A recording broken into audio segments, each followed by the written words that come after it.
اور جو انویسٹیگیٹنگ ہمارے انسٹیٹیوشنز ہیں ان کی پرفارمنس آنے والے دنوں کے اندر کس طرف جاتی ہے. بالکل ٹھیک. ویسے تو یہ میں کل آئی جی جو ان کے انویسٹیگیٹنگ کے انچارج تھے ان کا میں انٹرویو ایک دیکھ رہا تھا. انہوں نے جو ڈائریکشنز بتائی ہیں اس میں بہت سارے پہلوؤں کا انہوں نے جائزہ لینے کی کوشش کی ہے. صحیح. لگتا تو یہ ہے کہ they are looking really serious. بالکل ٹھیک. اور انہیں کلیو ملنے کے امکانات نظر آتے ہیں.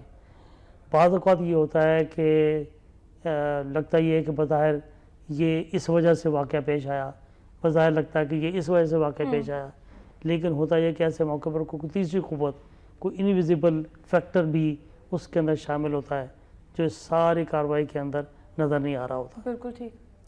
تو میرے خیال میں آپ دیکھیں نا امجد صابری کی جو ویسینٹی جہاں وہ رہتے تھے اس کے اندر بھی انہوں نے لوگوں کو انویسٹیگیشن میں شامل کرنے کی کوشش کی ہے کہ وہاں سے تو کوئی معاملہ کچھ تھا.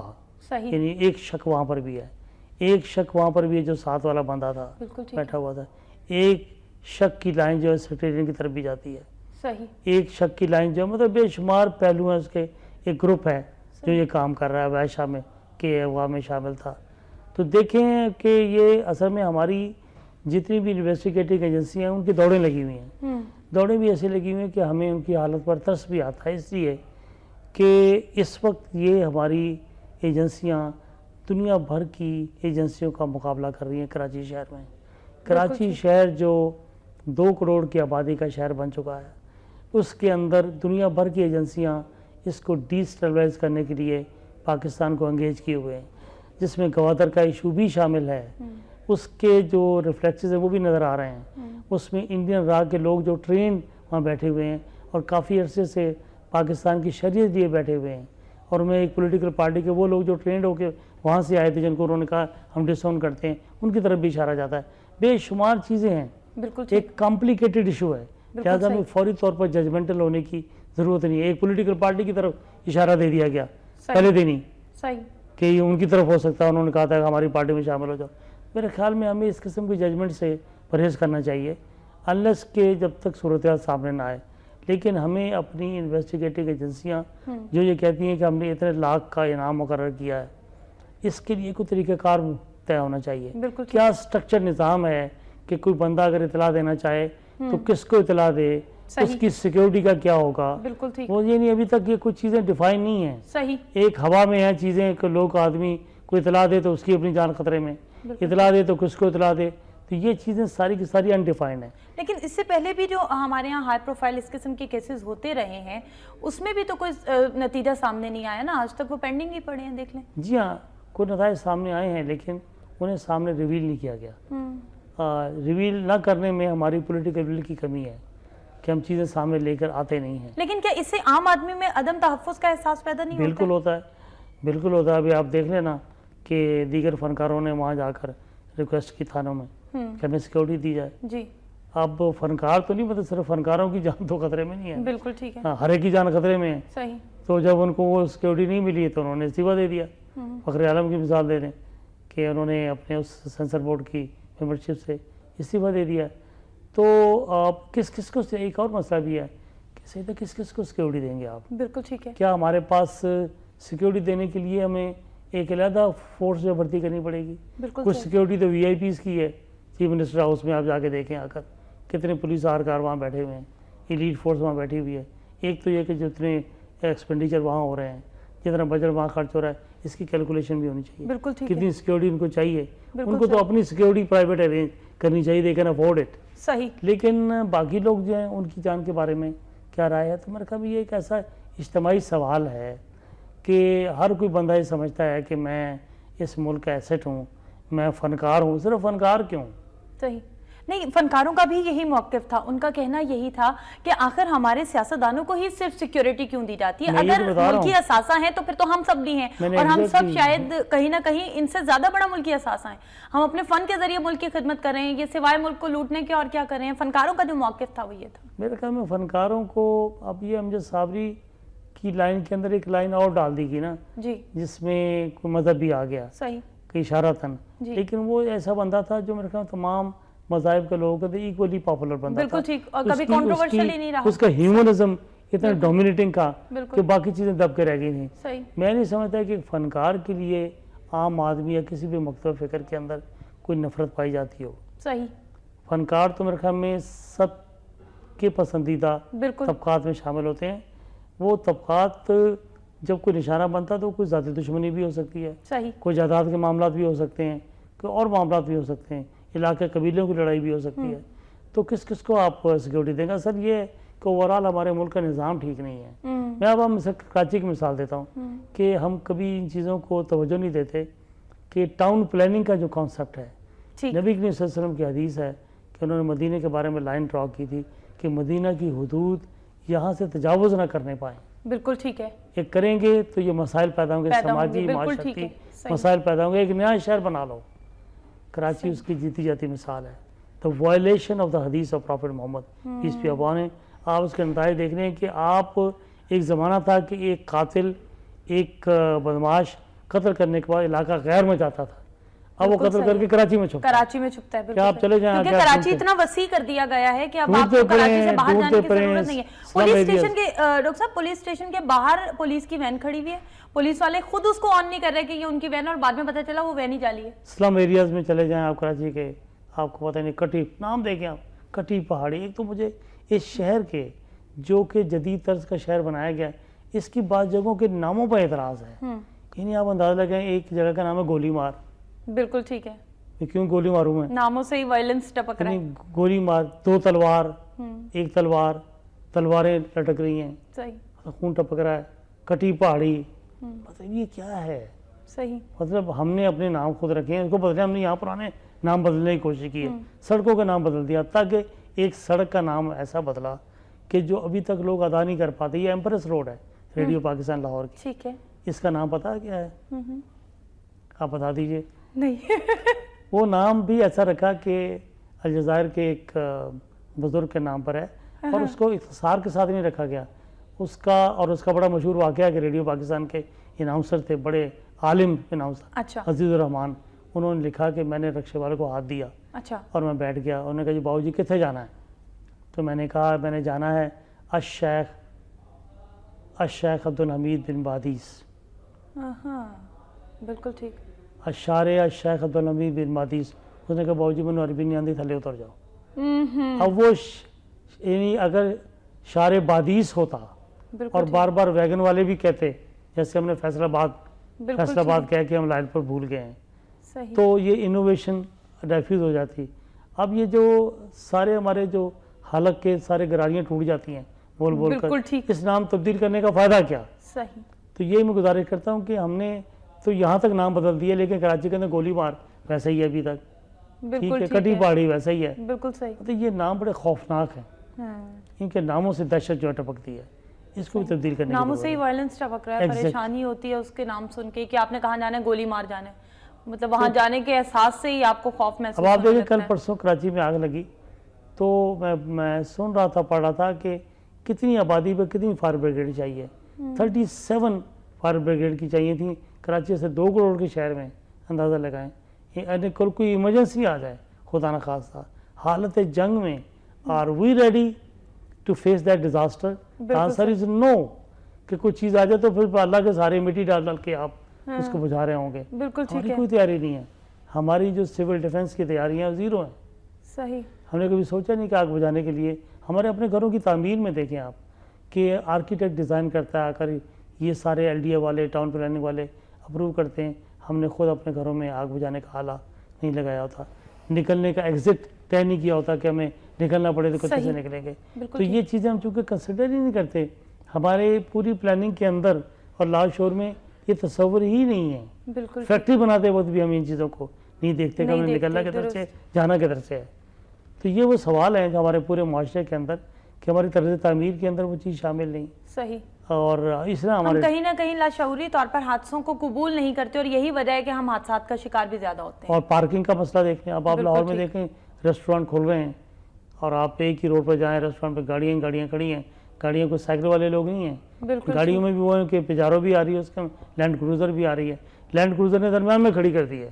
بالکل ٹھیک. چلا گیا, اس کے بعد میں تو یہاں کھڑی کروں گا, جس نے جو کرنا جو کہ میرے پاس اتھارٹی ہے. بالکل ٹھیک ہے. میرا باپ جو ہے وہ ایکسائز اینڈ ٹیکسیشن میں ہے. تو یہ رول آف لا کا احترام نہ کرنا, پھر یہ کہ پارکنگ کے لیے ہم نے کوئی پلان نہیں کیا, ریسٹورینٹ کھول لیے ہیں, یہ سب چیزیں مسائل ہم نے اپنے لیے خود پیدا کری. ٹریفک ساری چوک ہو رہی ہے, زیادہ گاڑیاں نہیں ہوتی لیکن بے ترتیب ہوتی ہیں, لہٰذا ہر آدمی پھنس جاتا ہے. لیکن وہی بات آ گئی نا کہ دیکھیے موقف بھی تو یہی ہے نا, دہشت گردی کے خاتمے کے لیے یا ایک عام آدمی کی سیکیورٹی کے لیے اب جو عوام بولتے ہیں یا فنکار بولتے ہیں یا کوئی بھی طبقہ اگر آواز اٹھاتا ہے تو وہ یہی کہتا ہے, اس کا سوال یہی ہے کہ اگر ایک پاور رکھنے والے انسان کے پاس اتنے اختیارات ہیں کہ وہ کبھی بھی کہیں بھی کسی بھی روڈ کو بلاک کر سکتا ہے, کہیں پر ٹریفک روک سکتا ہے, کہیں پر بھی قانون کی خلاف ورزی یا قانون کی خلاف ورزی آپ اسے نہ بھی کہیں, آؤٹ آف دا وے جا کے کہیں کوئی ایج بھی لے رہا ہے, عام آدمی کے لیے پھر وہ چیزیں کیوں نہیں ہیں؟ عام آدمی تو ان سارے جو ایج آپ لے رہے ہیں اس سے عام آدمی سفر کر رہا ہے, پھر عام آدمی کو بھی وہ سہولیات نہیں.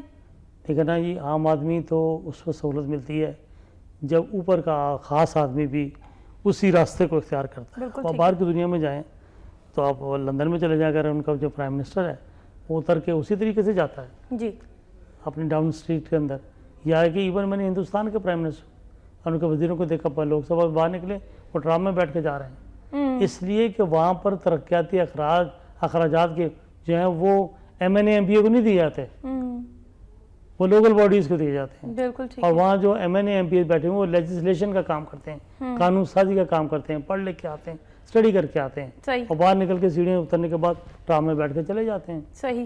تو وہ زندگی گزارنے کے وہ طریقے کہ اسی ٹائم میں لگ کے وہ لوگ آئیں گے. میں نے ملائیشیا کے اندر مہاتیر محمد کو دیکھا کہ جو پرائم منسٹر نہیں رہتے تو ان کا جو CN ٹاور ہے بنا ہوا, تو ہم وہاں واک کرتے ہوئے جا رہے تھے, ہمارے بعد ان کے ساتھ ٹکرا گیا, پتہ لگا مہاتیر محمد ہے وہ بھی آتا ہے وہاں پر روٹین میں. تو یہ تو زندگی پھر ایسے ہی ہے, اسے ایک عام آدمی کی زندگی کہتے ہیں جو خاص و عام کو برابر کر دیتی ہے. بالکل ٹھیک ہو گیا. اب پاکستان پیپلز پارٹی کے اسٹیٹمنٹ کے حوالے سے کچھ بات کرتے ہیں, جارحانہ رویوں کے ساتھ کچھ جارحانہ مزاج, کافی غیر سیاسی باتیں نہیں, غیر سیاسی باتیں, لیکن یہ ایک عام آدمی کے مسائل ہیں بہرحال. لیکن وہی بات ہے کہ دیکھیے ہم سیاست ہی کی تو نظر ہو رہے ہیں, ایک عام آدمی جو ہے وہ کہیں نہ کہیں اسی سیاست اب صرف محدود رہ گئی نا ہمارے ایوانوں تک. سیاستدان سیاست کرتے ہیں, عام آدمی کو مزید پسماندگی کا شکار کر دیتے ہیں. تو ہم تو ایک عام آدمی کی بات کریں گے کہ ایک عام آدمی کو اس سیاست سے نجات دے کے اس کو اس کے جو مفاد ہیں اس تک لے جایا جائے, ایک عام آدمی کا بھلا سوچا جائے. پیپلز پارٹی کی کچھ بات کرتے ہیں. پیپلز پارٹی کا کیا موڈ دیکھ رہے ہیں؟ وزیر اعظم کے خلاف نااہلی ریفرنس دائر, میثاق جمہوریت کا یہ مطلب نہیں کرپشن میں بھی ساتھ دیں. کیا کہتے ہیں کرپشن کے حوالے سے پاکستان پیپلز پارٹی جب بات کرتی ہے یا کسی پر یہ کہتی ہے کہ اس حکومت کو کرپشن کی وجہ سے نہیں رہنا چاہیے, کیسا لگتا ہے؟ میرا خیال میں پیپلز پارٹی اب سیاسی کروٹ لے رہی ہے اور انہیں سمجھ آ گئی ہے ان کی لیڈرشپ کو, جو لیڈرشپ بلاول بھٹو کی قیادت میں سامنے آ رہی ہے یا پنجاب میں اعتزاز حسن یا قائرہ کی صورت میں سامنے آ رہی ہے, وہ یہ سمجھتے ہیں کہ پنجاب کے اندر پیپلز پارٹی ایک مردہ گھوڑا ہے. ٹھیک. اور پنجاب کے اندر یا تحریک انصاف ہے یا مسلم لیگ ہے. صحیح. لہٰذا اگر آپ پنجاب میں واپس آنا چاہتے جو کسی زمانے میں پیپلز پارٹی کا مرکز تھا, بالکل ٹھیک, تو آپ کو کوئی ایشو چاہیے. صحیح. آپ کو کنفرنٹیشن کی پالیسی چاہیے, کشمکش چاہیے. کشمکش کون کر رہا ہے؟ ریئل اپوزیشن تحریک انصاف ہے. بالکل ٹھیک ہے. تو ریئل اپوزیشن جو ہے وہ فرنٹ پر ہے, وہ چیلنج کر رہی ہے بار بار بار بار بار, اور بڑی سیاسی جماعتوں کا ووٹ بینک بھی بہرحال پاکستان تحریک انصاف نے لیا ہے. مسلم لیگ اور تحریک انصاف کی کشمکش ہے. لہٰذا اس وقت تحریک انصاف کا کندھا پکڑ کر اگر ہم اس ٹوکرے میں کھڑے ہو جائیں یا اس پلانٹ میں چلے جائیں تو شاید ہمیں تھوڑی سی زندگی مل جائے اس صوبے کے اندر ایٹ لیسٹ, اور ہمیں لوگ ریسیپٹیو ہوں ہمارے لیے. بالکل ٹھیک ہے. اور ظاہر ہے ہم اتنا کراؤڈ اکٹھا نہیں کر سکتے. صحیح. لیکن جو کراؤڈ اکٹھا ہوگا تحریک انصاف کے لیے تو ہمارے نقطہ نظر بھی ان تک پہنچے گا, ہم بھی اسے خطاب کر سکتے ہیں. بالکل صحیح. لہٰذا ایک اچھی اسٹریٹجی ہے ان کی, اور ساتھ میں آہستہ آہستہ وہ اس میثاق سے وڈرا کرتے نظر آ رہے ہیں کہ دیکھیں میثاق کا مطلب یہ نہیں تھا کہ ہم تمہاری ہر غلط صحیح بات کا ساتھ دیں گے, جہاں مناسب ہوگا ہم تمہیں کنفرنٹ کریں گے. بالکل ٹھیک ہے. لیکن یہ چیز پاکستان مسلم لیگ نون کی جانب سے نہیں کی گئی تھی. جب پاکستان پیپلز پارٹی نے اپنا ٹینیور مکمل کیا ہے تو نون لیگ نے تو ٹف ٹائم نہیں دیا. اتار چڑھاؤ تو پاکستان پیپلز پارٹی کی حکومت کے لیے بھی بہت جگہوں پہ آئے, لیکن اتنا ٹف ٹائم تو نہیں دیا گیا. لیکن جہاں پر انہوں نے کمپرومائز کرنا تھا دونوں نے کمپرومائز کیا ہوا ہے. صحیح. مثلا نیب کے چیئرمین کی اپائنٹمنٹ دونوں کی مرضی سے ہوگی. ٹھیک ہے. اصل چیز تو یہ ہے کہ وہ جو چیئرمین بنے گا جو بنیادی نکات ہیں ان پہ کمپرومائزز ہیں، کمپرومائز رہیں گے آ کر، تو نہ وہ نہیں چھیڑیں گے نہ وہ نہیں چھیڑیں گے، نہ انہوں نے چھیڑا ہے ماضی کے اندر، تو اس کو تو میرے خیال میں وہ ان ٹچ رہیں گے. لیکن ون پوائنٹ ایجنڈا جس سے آپ چاہے پاناما لیکس کے حوالے سے کہہ لیں، چاہے آپ یہ اہلیت کے حوالے سے جس پر انہوں نے چیلنج کیا ہے شیک کرنے کے لیے موجودہ حکومت کو، یہ وہ اپنا استحقاق استعمال کرتے ہیں. ظاہر ہے انہوں نے پالیٹکس بھی تو کرنی ہے نا، تو پالیٹکس کرنے کے لیے بھی تو کوئی ایجنڈا چاہیے کہ نہیں چاہیے. صحیح، بالکل ٹھیک ہے. اب پالیٹکس کے حوالے سے اگر ہم بات کریں تو ہماری پالیٹکس میں ایک چیز جو پنجاب کی خصوصاً پالیٹکس کے حوالے سے ہے وہ کچھ ترقیاتی کام ہے، اور شہباز شریف صاحب کے اچانک دورے، یہ کہیں نہ کہیں ان کو بہت زیادہ، جیسے ابھی آپ نے کہا کہ پاکستان پیپلز پارٹی مردہ گھوڑا ہے، یہ کہیں نہ کہیں اس گھوڑے کو زندہ رکھتی ہے. کیا آپ اس بات سے اتفاق کرتے ہیں؟ یعنی اسپتالوں کے اچانک دورے، رمضان بازاروں کے اچانک دورے، کسی علاقے میں جا کے کسی بستی کا دورہ، کسی فلائی اوور کا افتتاح، آپ اس چیز سے اتفاق کرتے ہیں کہ کہیں نہ کہیں پنجاب میں یہ ایکٹیویٹی پاکستان مسلم لیگ نون کی جانب سے یا وزیر اعلیٰ پنجاب کی جانب سے پاکستان مسلم لیگ نون کو مستحکم کرتی ہے؟ اصل میں کہا یہ طریقہ واردات رہ گیا ہے. ٹھیک ہے کہ ویزیبلٹی، دیکھیں میں نے بتایا نا کہ ویزیبلٹی اور نیوزی ایونٹ کریٹ کرنا. جب وزیر اعلیٰ اچانک کہیں پہنچتا ہے آ کر، اچانک کیا انہیں پتا ہوتا ہے کہاں پہنچنا، ان کے بندوں کو پتا ہوتا ہے، وہاں ان کے 4 بندے بھی اکٹھے ہوتے ہیں، ٹھیک ہے، وہ چاہے ویگن سے بیٹھ کر چلے جائیں، یہ سب چیزیں ویل انفارمڈ ہوتی ہیں. صحیح. لیکن ایک خبر بنتی ہے، صحیح، اچانک پہنچ گئے ٹھیک، ربڑ کے جوتے پہن کے سلام میں چلے گئے، خبر بن گئی. تو خبری چیزیں جو ہیں ایکٹیویٹی، اس میں تو یہ ماہر ہیں. لیکن اب لوگ بھی اس کے عادی ہو گئے ہیں. لوگوں کو بھی پتہ چل گیا کہ جب سیلاب آتے ہیں تو گندم کی 2 بوریاں ہاتھ میں لے کر کشتی میں بیٹھ کر تصویر بنوا کے واپس آنا، ہیلی کاپٹر پہ چلے جانا، یہ ایکٹیویٹی. بات یہ ہے کہ سیلاب کی منصوبہ بندی کیوں نہیں ہوتی؟ سیلاب کی منصوبہ بندی نہیں کی جاتی. پہلی بارش ہوئی ہے، معذرت کے ساتھ میں قطع کلامی کی معذرت، پہلی بارش ہوئی ہے مونسون کی، کوئٹہ میں 3 افراد جہاں بحق ہوئے ہیں، بری طرح سے تباہی ہوئی ہے. یہ کیا ہے؟ میں نے گزارش کی نا کہ ہمارے یہاں تو کوئی پلاننگ نہیں ہے. ہمارے یہاں سے باہر سے جو ایڈ آتی ہے اس کی بھی کوئی پلاننگ نہیں ہے، اور ان کی منصوبہ بندی، حتیٰ کہ محکمہ موسمیات کے پاس وہ ریڈار بھی نہیں ہے جو انہیں باقاعدہ، یعنی وہ پٹے پٹائے ریڈار ہیں، اس پر خرچ کرنے کے لیے پیسہ نہیں ہے. باقی تمام چیزوں پر خرچ کرنے کے لیے پیسہ موجود ہے. تو میرے خیال میں ہم لوگوں نے ڈیزاسٹر مینجمنٹ کا کوئی اہتمام نہیں کیا.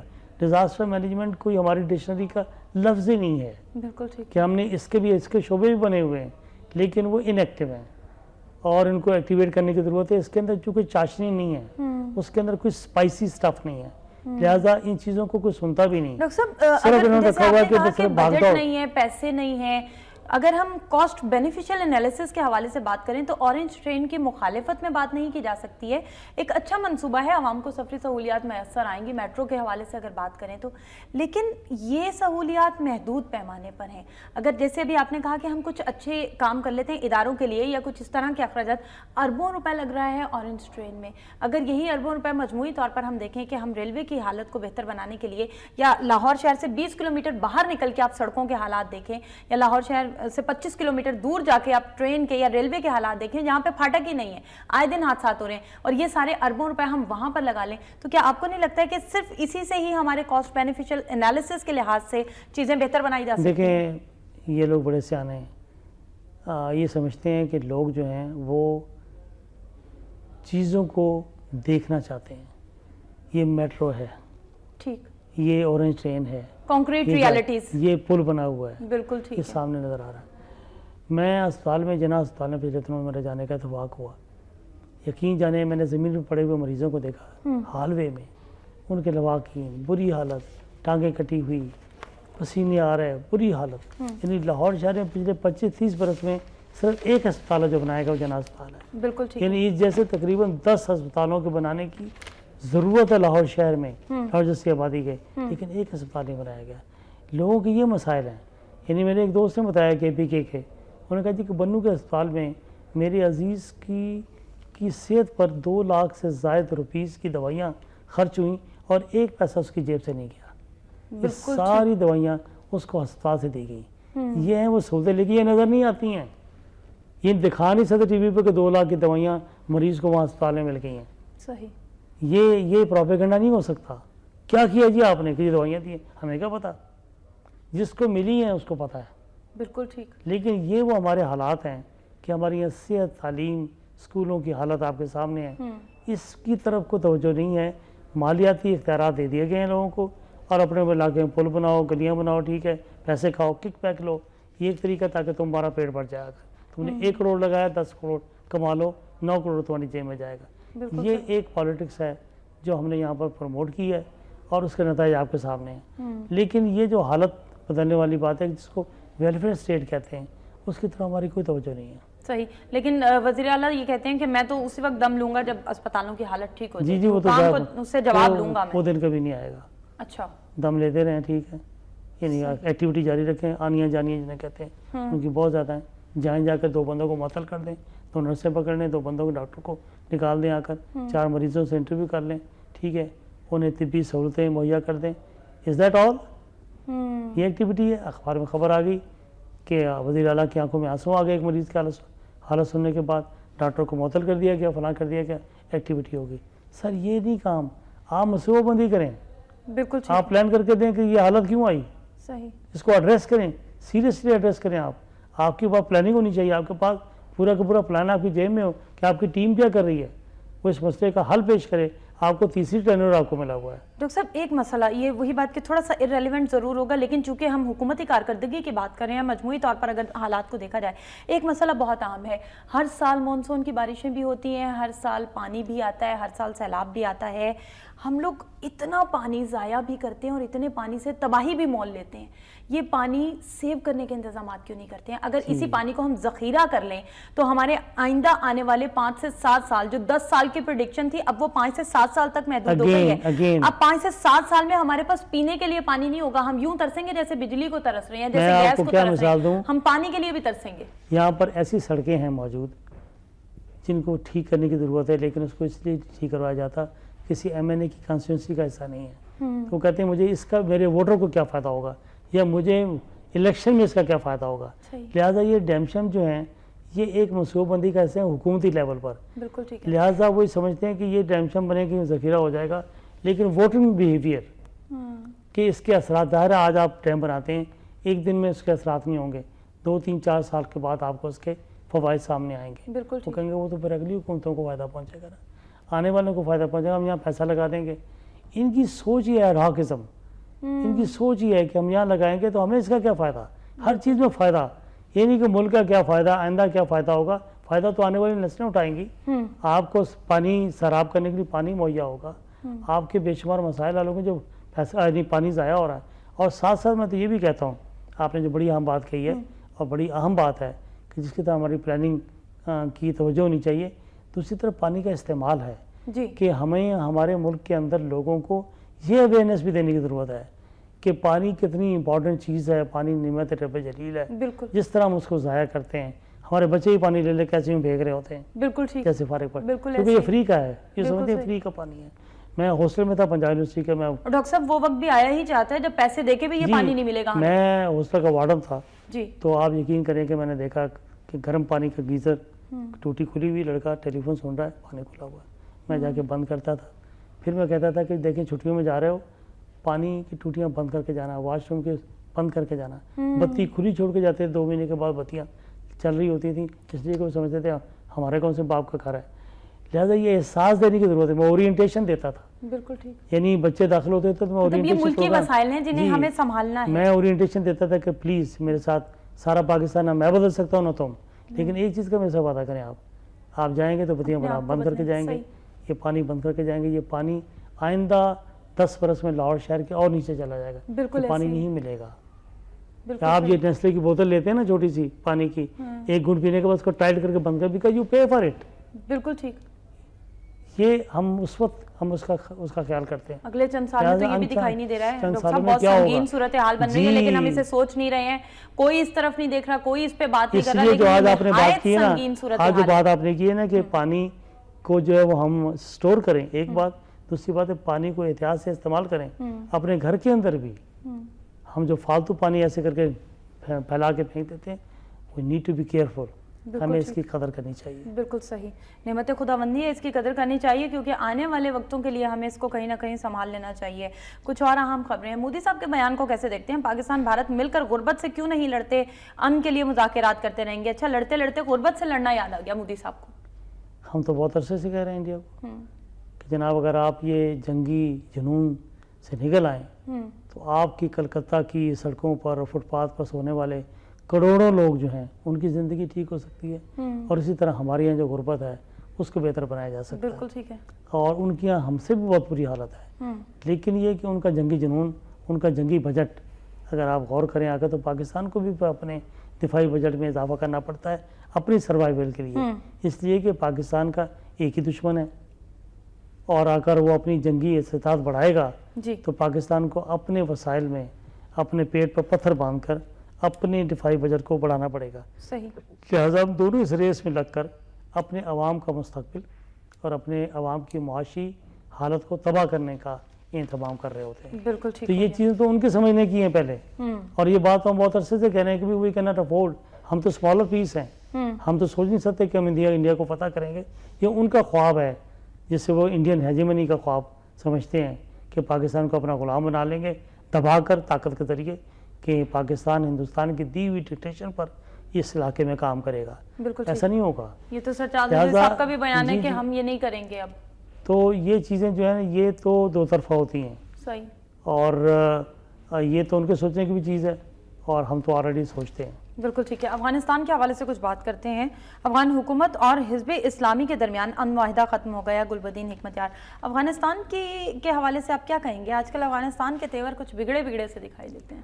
دیکھیں جی, افغانستان کے اندر اب مختلف طاقتیں پراکسی وار لڑ رہی ہیں. افغانستان کی حکومت کی کوئی اپنی انڈیپینڈنس نہیں ہے. یہ اب اس وقت ہندوستان وہاں پر پوری طرح ایک پراکسی وار ان سے لڑوا رہا ہے, اور پاکستان نے کئی مرتبہ ان کو وارننگ دی ہے کہ اگر آپ کسی اور ملک کا کھیل کھیلیں گے تو پھر یہ تعلقات جو ہیں, یہ مفاہمت کی پالیسی زیادہ دیر نہیں چل سکے گی. You need to understand, India نے اب کی بڑی ہیوی انویسٹمنٹ پچھلے 10 برس میں. ایک وہ زمانہ تھا کہ ہندوستان کا وہاں کوئی رول نہیں تھا, ہندوستان کا کوئی تصور نہیں تھا, ہندوستان کا کوئی انٹرسٹ نہیں تھا. یہی انجینئر گلبدین حکمتیار نے ایک مرتبہ یہ اسٹیٹمنٹ دی تھی کہ راجیو گاندھی کے زمانے میں کہ افغانستان از ناٹ سری لنکا. بالکل ٹھیک. وارننگ دی تھی انڈیا کو, بی کیئرفل. لہٰذا اور اب یہ عالم ہے کہ اشرف غنی نے دوسرے لوگوں نے افغانستان کو اس حالت میں پہنچا دیا ہے کہ وہاں پر انڈیا کے 15 سے لے کر 16 کونسلیٹ قائم ہیں. اور انڈیا نے یہ کام کیا, وہی کام جو مسلم لیگ یہاں کرتی ہے. کچھ نظر آئے, انہوں نے وہاں کی پارلیمنٹ کی بلڈنگ بنا کے دی ہے. یہ کس نے بنائی؟ انڈیا نے بنائی. بلڈنگ بنی کس نے بنائی؟ انڈیا نے بنائی. ٹھیک ہے. انہوں نے ہرات میں ڈیم بنا کے دیا کہ جی یہ کس نے بنا کے دیا؟ انڈیا نے بنا کے دیا. انہوں نے ایک اور ٹھوس کام بھی کیا, میں نے شاید پچھلے پروگرام میں بھی کہا تھا کہ انہوں نے وہاں کے ایجوکیشن کے لیے, سسٹم کے لیے نصاب تعلیم اور کتابیں سب ڈیزائن کر کے, تاکہ ان کو لوگوں کے ذہنوں کو بنایا جائے, ذہن سازی کا کام کیا جائے. اور ہمارے اس وقت ہمارے وزیر تعلیم کو کہا گیا تھا صوبے کے, یہاں ایک میں نام نہیں لیتا, کہ آپ وہاں کیا کریں گے؟ کہنے کہ انہیں نصاب تعلیم بنانے تو ہم انہیں بستے فراہم کریں گے. بس ہم یہی کریں گے, وہی بات. یہ ہمارا ویژن ہے. بستوں کا بوجھ ہی ڈھونا جانتے ہیں, اور یہی وجہ ہے کہ ہم خود بھی بوجھ بنتے جا رہے ہیں. یہ ڈیفرنس ہے ہمارا ان کی سوچ کا. بالکل ٹھیک. اچھا, اب اگر کچھ بھارت ہی کے حوالے سے, میزائل ٹیکنالوجی کے حوالے سے بات کریں. بھارت میزائل ٹیکنالوجی کے برآمد کنٹرول کے معاہدے کا رکن بن گیا. چین کو اب تک رکنیت نہیں ملی. بھارت کے حوالے سے چین کے رویے کیا کہتے ہیں آپ؟ بھارت اور چین, نریندر مودی صاحب نے بھی بڑی کوشش کی چین کے ساتھ کچھ تھوڑی سی بات چیت بن سکے. اسی طرح سے ایس جے شنکر بھی وہاں پر گئے, جا کر چین کے ساتھ کافی زیادہ انہوں نے اچھے تعلقات استوار کرنے کی کوشش کی. اچھے تعلقات تو خیر کیا ہی کہیں, لیکن مفاداتی تعلقات بہرحال استوار کرنے کی کوشش کی. چین کا رویہ کیا دیکھتے ہیں؟ دیکھیں, چین کا اپنا انٹرسٹ ہے. چین سمجھتا ہے کہ as long as India is growing, وہ انڈیا کی جو گروتھ ہے وہ اصل میں امریکہ کی اس علاقے میں انٹروینشن کی گروتھ ہے. ٹھیک. وہ اس علاقے میں ہندوستان کو امریکہ کا حقیقی نمائندہ اور سیٹلائٹ سمجھتا ہے. لہٰذا اس کی اپنی سیکیورٹی اور اپنے معاملات کے لیے ہندوستان کو کہیں نہ کہیں ریسٹرین کرنا اس کے اپنے انٹرسٹ میں. لہٰذا وہ یہ افورڈ نہیں کر سکتا کہ ہندوستان کا یہ بڑھتا ہوا پھیلاؤ جس کے پیچھے امریکہ ہے, اور امریکہ اس کو